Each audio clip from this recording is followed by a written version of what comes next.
देशवा से आवले सुगनवा हो के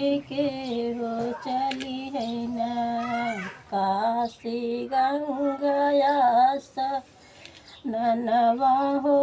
के हो चली है ना काशी गंगया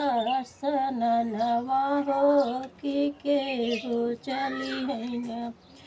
अपनी महलिया से बोलै काली मैया हो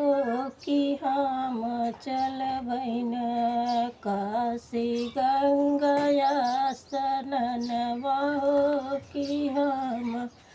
चलबै न पूरबू के देशवा से आवले सुगनवा हो के हो चली है न काशी गंगया सननवा हो के हो चली है न अपनी महलिया से बोलै शीतल मैया हो कि हम चलबै न काशी गंगया सननवा हो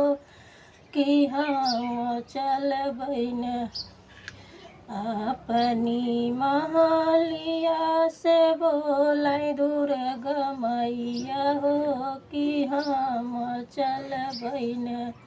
काशी गंगया सननवा हो कि हम चलबै न पूरबू के देशवा से आवले सुगनवा हो के हो चली है न काशी गंगया सननवा हो के हो चली है न